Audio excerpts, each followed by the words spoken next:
Have you no shame? Is nothing sacred? The one in the supermarket. Suture. Suture. Thank you, nurse. You're welcome. Apart from Car World and The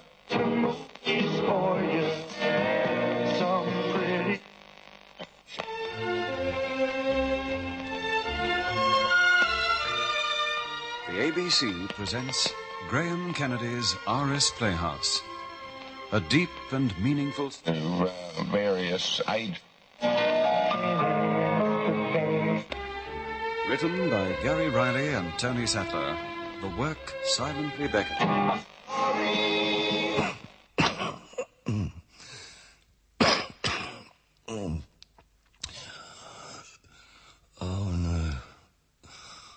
Oh, no, please, God.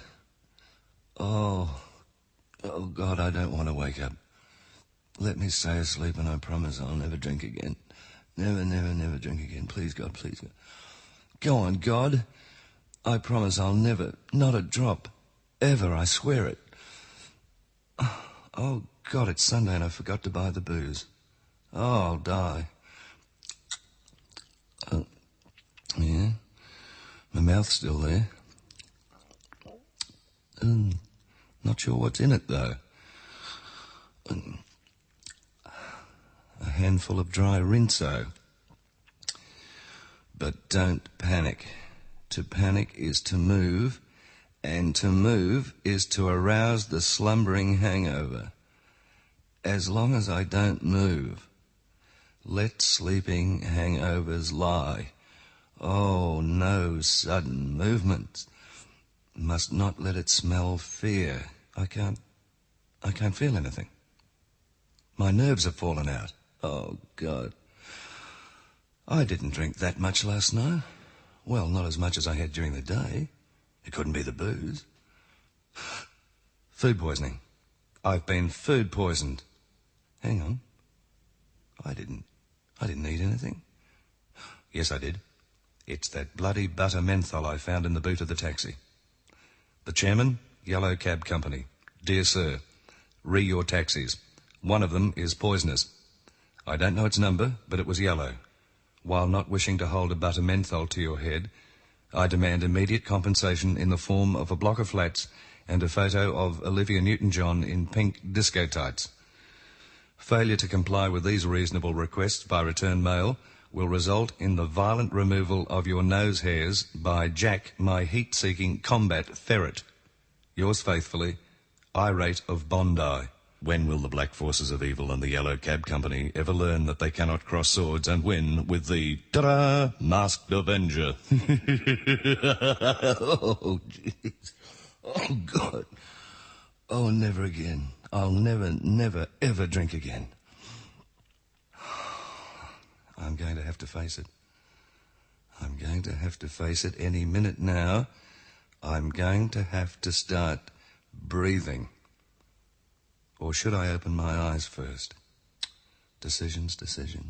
God, the pressure. They're broken. My eyes have seized. Someone stapled my eyelids together. I'll never waltz again. I'm sorry, Ginger. My dancing days are over. But the show must go on. Quick, my understudy. Fred Astaire? Yes, sir, he said. Meet Ginger Rogers.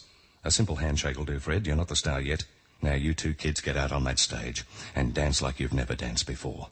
Dance your way into their hearts. Dance for me and my late eyes. In a pirouette of sequins and chiffon, Fred is gone. Ginger chokes back a parting sob as I lean towards her inviting lips and kiss her on the collarbone. New scene. On the stage, Fred and Ginger dance their way into hearts of millions. A new star is born. In the darkened wings, a lonely tear squirts from under stapled eyelids of yesterday's star. Savagely, he turns on his heel and walks into the stage door. Wide shot. Deserted alley outside theatre. Night. Distant cries of, "Encore, Fred! Encore, Fred!" taunt the pathetic figure as he drops polished dancing pumps in Broadway garbage can, wanders under street lamp, lights cigarette, loosens tie, and starts new career as Frank Sinatra. Blind Frank Sinatra. Better still black up and become Ray Charles. Hold on. They're opening. I can hear the eyelids rolling back. Oh, sounds like rusty roller doors. They're working. I can see. I'm cured.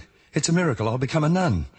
I must go to Africa and do good works like Schweitzer, Einstein, Audrey Hepburn, Dr. Livingston Seagull, and all those other nuns, I presume. Oh, how can I go to Africa with a hangover like this? Oh, damn those drums. Can't you keep your line quiet at night? And get your zebra off my roof. Grass huts don't grow on trees, you know. Don't you realise I'm a sick, great white hunting nun? Malaria. I've got malaria. I've been bitten by a tsetse leopard. It must have crawled under my sheets during the night. Quick, hot quinine and plenty of it. But too late. The fragile flame of life begins to flicker. Do it, Mother Superior. Finish me off. Don't leave me in the hands of these murderous savages, except maybe the tall one with the chicken skull earrings. No. Go on without me. Spread the light through the jungle. The extension cord's in the haversack.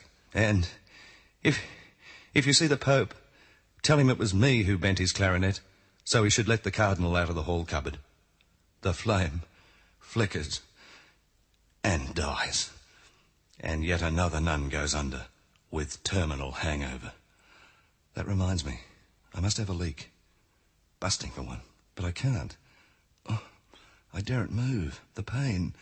Well, I'll have to move. But I can't. So if I can't go to it... Quick, nurse, the screens.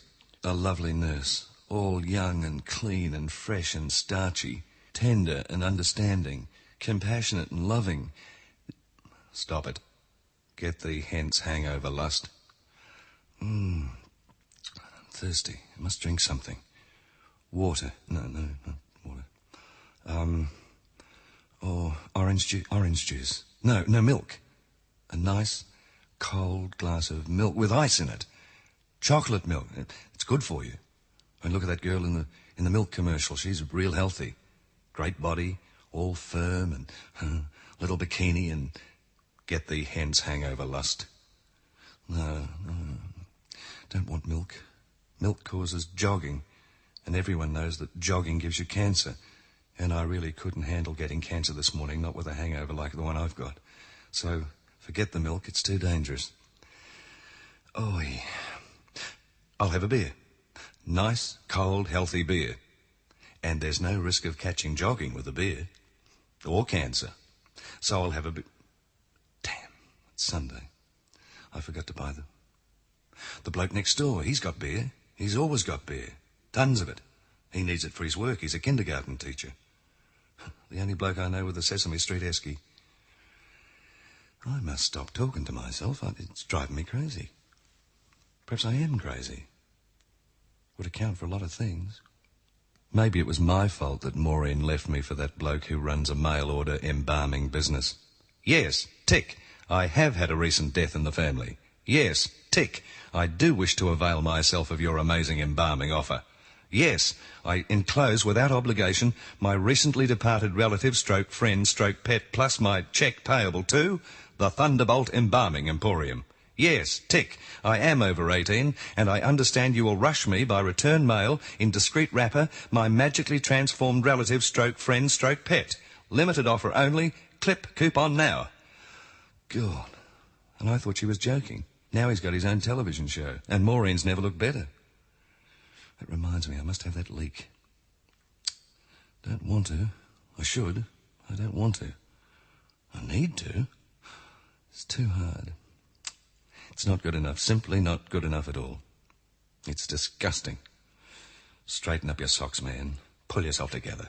Put your nose to the early bird and shoulder to the stiff upper lip or something. Life. Be in it. Quite right. Quite right. Ask not what you can do to your country. You can do. Ask your country. You go. Right now I'll get up, take off the suit, chuck all the pizza boxes out of the shower, find some soap, have a big wash, hair, toes and ears, shampoo me navel, maybe even have a little, sing-song. A good dose of the old Val-de-Ree, Val-de-Ra. Oh, no, I don't think so. No, might settle for a few bars of the Lord's Prayer.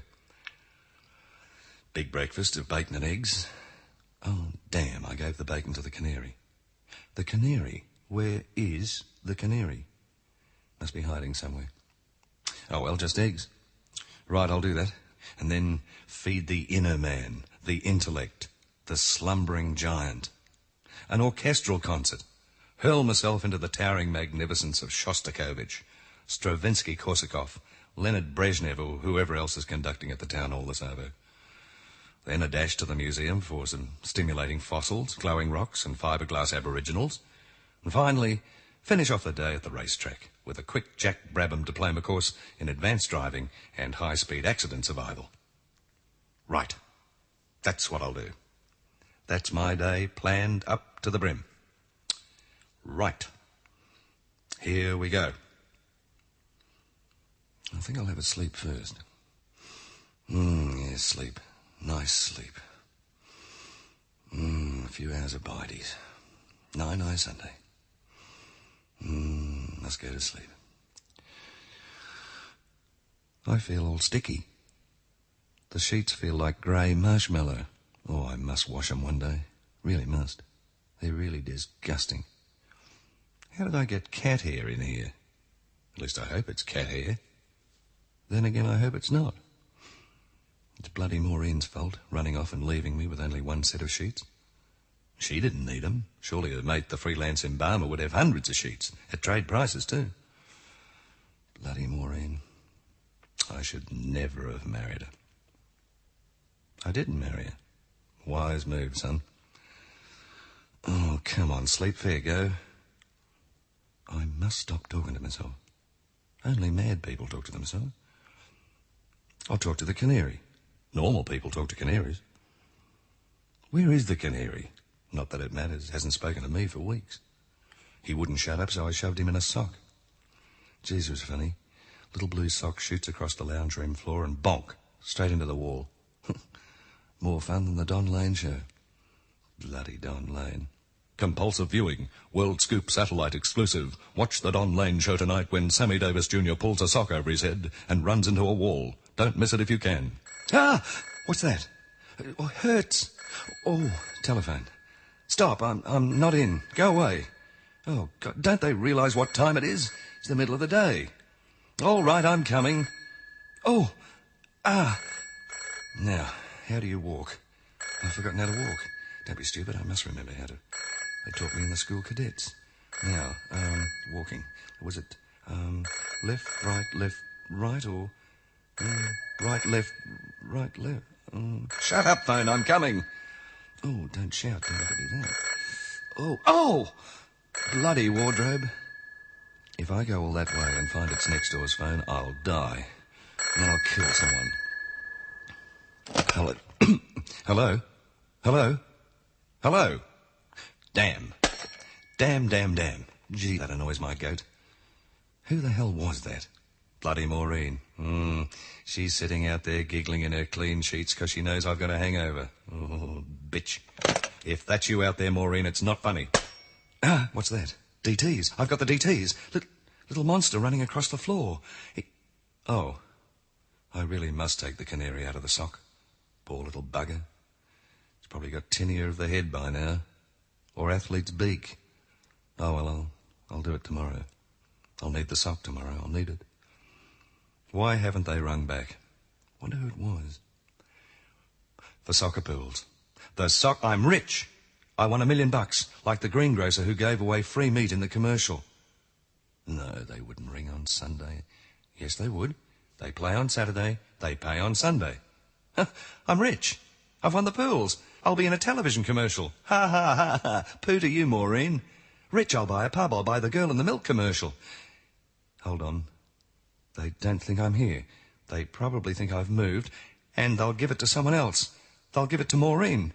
No, I'll ring them and say, don't give it to Maureen. I haven't moved.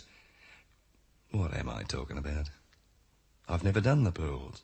Oh, you fool. If you'd done it this week, you could have been rich. Serves you right, Maureen. Now you're not getting a penny. And I'm glad. Do you hear me, Maureen? Glad.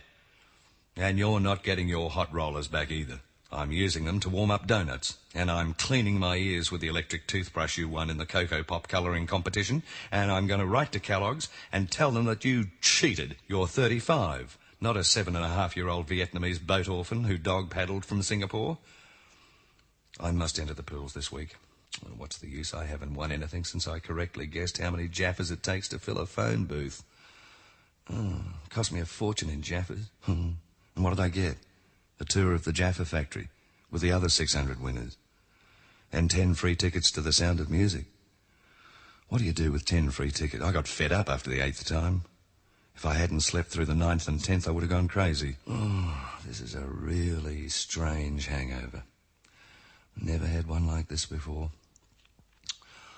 God, I must have drunk a lot. I must be getting old. Can't take it anymore. 2 lousy bottles of brandy. Not like during the Vietnam thing. Drink? Gallons of it. I was pissed every time the fighting started. Blokes going in all directions, arms and legs everywhere. And Jim Cairn screaming, "Lie down on the road." Lie down on the road. I couldn't stand up. Bloody moratoriums. Didn't even know what the word meant. Still don't. Even Jim Cairns looked a bit vague when I asked him. I wish I could stop thinking about the girl in the milk commercial. I wonder if she's got a bloke. Of course she is. Some punce with a Porsche, with skis arrowdited to its roof rack. A guy with a permanent suntan. He drinks sea and ski with a brute chaser. Of course she doesn't know, but he's a puff. And he's only using her as a fashion accessory. She's his Gucci wife. And they call their love child Afghan. He's a dog substitute with Zandra Rhodes Kimbies. And, of course, Justin, the Oriton husband, has sunk deep into clinical despair because he can only do 3 shampoo commercials a week while he's designing a solar-powered mud brick mansion in Toorak for Ivan Astral, his Levi fader and biorhythm broker. I wonder what her name is. The way she sells that milk, she looks like a Bridget or a Simone. But she's probably a Craiget and chews tobacco in bed. Still, she could drop her wad in my spittoon any day. I must change those sheets. And have that leak. I keep putting it off. Never put off till tomorrow what you can do today. Why risk unsightly wetness and embarrassing puddles? Do it now with New Street's Piddle Pops. I am going crazy. I am. I can't cope anymore. God, I feel weird. I shouldn't have mixed my drinks. I should have drunk 2 bottles of the same brand. I should have known that Courvoisier VSOP would clash with Vinemaster RSVP. The industrial brandy that's right for all occasions. The contents of this pack, when mixed with 8 pints of water, makes 1 gallon of connoisseur-style brandy, another Good Life product from Colgate-Palmolive, Heritage Division. Bet Madge doesn't soak her hands in that. Maybe she does. I wonder what Maureen's doing. What if she ever thinks about me? No, she wouldn't be. Too busy running around with a gay, fun-loving, embalming set. Come on, Simon, grab Prue and we'll dash down for a mad weekend at Timothy's Country Crematorium. Your hearse or mine, or better still, we'll race you. Not fair, Nancy. Mine's still got a client in it. So's ours. Come on, last one there's a Labour voter. And remember, BYO Maroomba. Bloody social wankers. Surely Maureen doesn't really go for all that. Yes, she would. Better off without her, really. Don't miss her at all. I can do whatever I like now, whenever I want to. Without waiting for her to find out she's got nothing to wear. I can't go down to the shop to get the paper. I've got nothing to wear. I have to make a dress. You'll have to wait for a minute. And then there's the old, no, we're not going back to their place again, not after what you did last time. You know how much they love that cat. Besides, I've just washed the bedroom curtains. How do you expect me to go enjoying myself knowing our windows are empty? You're a typical man. Oh, so typical. Yes, dear. So we're not going. Here you go on. You have fun. Don't worry about me. I'll stay home and wash the garbage. All right, Maureen. We won't go. I'll ring him and tell him we can't come. No, I want you to go. You go and have fun with your boozy friends. Don't worry about me. I'll stay home and iron the tea bags. All right, Maureen. I'll go then. I suppose you'll be taking the car? Well, it is 15 miles. Typical. What about me? I thought you were staying home. I am, but I was thinking about going over to Mum's and picking up a macaroon recipe. But I can't now, can I? Oh, no, don't worry about me. I'll stay home and fold the wettix. All right, Maureen. None of us will go out. We'll stay home and have a quiet evening in front of the television. Well, just as well, actually, because I've just remembered Mum's coming over here with a macaroon recipe and Bob and June and the kids and Auntie Pearl for a little while and dinner. All of them. They'll never fit in here. Of course they will. The kids can eat around the ironing board. It's just so typical of you to throw a wet blanket over your own surprise birthday party. Now go and have a shave and put on that awful shirt that Mum gave you for Christmas, otherwise you'll hurt her feelings. I'll hurt her bloody neck. What? Nothing, Maureen, dear. Have you drunk all that beer you bought yesterday? Typical. And where's the Pims? I drank it. Typical. What's Mum going to drink? Don't tempt me, Maureen. Thank God I didn't marry her. No wonder I don't think about her anymore. Still, she did have a good body. It was nice to have someone there when you wake up instead of an ashtray. You can't really cuddle a Chateauton under an ashtray, chock her with dog ends and toenail clippings. God, you're disgusting. You look disgusting, feel disgusting. You're a wreck. Look at this flat. It's disgusting. I should clean it all up, from ceiling to toe. After all, it's a new broom that springs clean. It's a new... or something. Right, I'll clean it all up. I'll clean it all up. Go on. Start with the sink. Look at that. No, don't want to. Why not? Well, I haven't got the strength to prise the plates apart. Besides, I lost the plug. I chucked it at the paper boy when he blew his whistle through yesterday's hangover. Oh, well, I can't spring clean without a plug. Go back to bed. Do not pass go. Do not collect your $200. Do not squash speeding blue sock. Who's a pretty boy now? The bedroom's that way. Now, walk slowly. No need to rush. There's plenty of hangover left for everyone. That's the way. See? You can do it. Now, don't step in the pizza. It's an old friend, been here as long as you have. Concentrate. Lift the foot up high. Big step and... Yep, nearly missed it. Oh, what's the use of being an athlete anyway? Now, just simply bend down. Oh, and peel the pizza off the shoe. And, well, in that case, we take the shoe off the foot and slowly lose balance and fall sideways onto the bed. Which, when you think about it, is not bad, because that's where I was heading.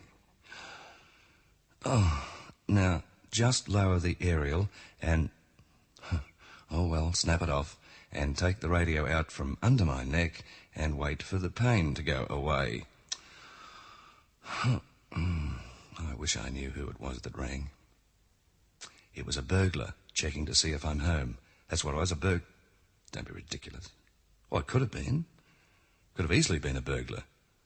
There's a lot of knock-offable stuff here, like, well, Maureen's hot rollers complete with permanently warm donut, and a brand new National with a broken aerial. Oh, lots of stuff. There are opal cufflinks there. Well, that's one opal cufflink there, and if anyone can find the other one, a burglar can. No, they only take television sets. They wouldn't take mine. It was repossessed last week. A bloody finance company took it. At least, they said they were from the finance company. My God, I've been robbed, I think. Oh, well, that settles it. If there's nothing to steal, it couldn't have been a burglar on the phone. Well, if it was, he obviously got a wrong number. Right now, he's probably breaking into a flat full of coppers, stupid bastard. But it's not my fault, Your Honour. How was I to know the joint would be full of coppers? Honestly, I did ring first to check it out. Silence, 6 months. 6 months? All right, you'll hang, and don't ever do it again. Next. With the judge's sentence still ringing in his head, prosecuting attorney Raymond Call Me Ironside Burr closed yet another file, rose from the table, and crashed to the floor. He'd forgotten his wheelchair. Stupid bastard. What's the world coming to when millions of people sit at home watching stuff like that? No wonder they drink. No wonder they blow their brains out and then go off and become nuns in Africa. Oh, I should have done something like that, you know, something holy and worthwhile. Or just worthwhile. I haven't done anything worthwhile for years. Not since I went out of my way in front of everyone to ask Glenys Dredgley to dance. She was renowned as the ugliest Sheila ever to go to school anywhere in the civilised world. And I took pity and danced with her. It made her night. Made mine, too. I won the bet. Of course, I should have known God would get me for it. Glenys did. The very next day, she ambushed me behind the bike sheds. I love you, she said. God, she was ugly. I mean, really monstrous. It's funny how you can never forget your first time. Wish I could. Wish she could. I got a real surprise when I saw her the other day. It's amazing the way some of those ugly schoolgirls develop into the most gorgeous women. She didn't. Still as ugly as a used oyster. But she let me ride on the bus for nothing. Well, nearly nothing. If she hadn't had to take the bus back to the depot, I'd never gotten out of her house. That's really bad. Now I'll have to walk to work. Bloody work. I've got to chuck that job in. It's ruining my social life, if I had one. I mean, there I am looking heroic in my John Travolta disco jeans with the knitted no-sweat action gusset glowing in the purple light. My body throbs to the untamed whinging of the Bee Gees. And suddenly, she has spotted me.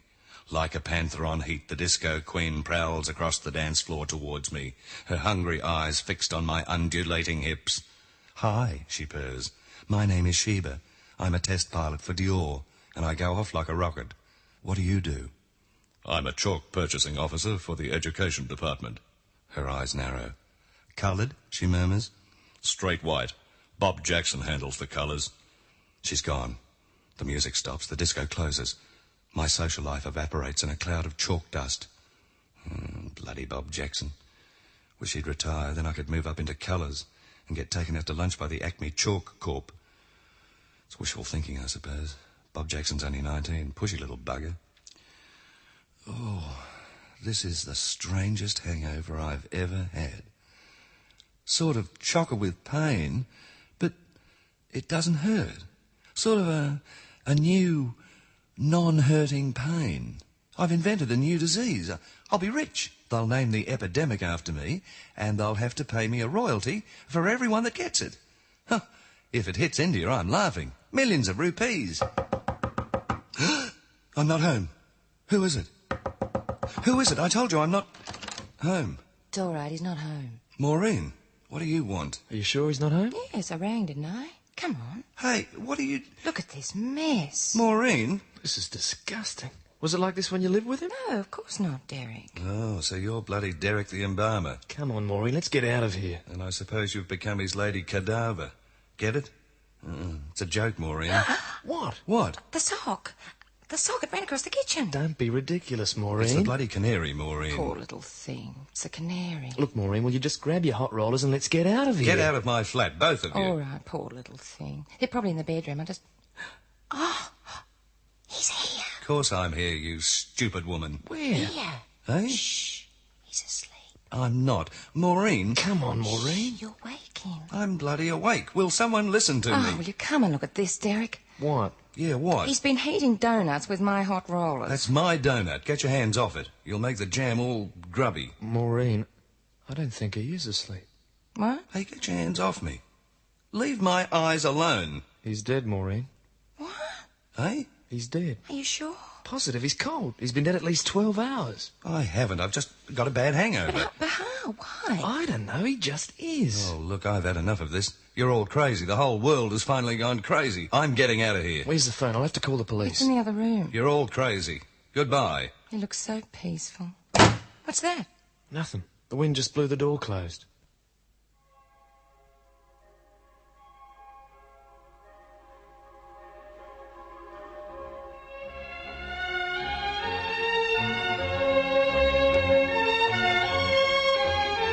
Sunday Morning Fever was written by Gary Reilly and Tony Sattler. You heard Graham Kennedy with Robin Nevin and Ivor Katz. Sound effects by Steve Collins. Recorded and engineered by Michael Byrne. Produced by Gary Reilly and Tony Sattler. Executive producer, Julianne Ford. Graham Kennedy's RS Playhouse is an RS production for the ABC.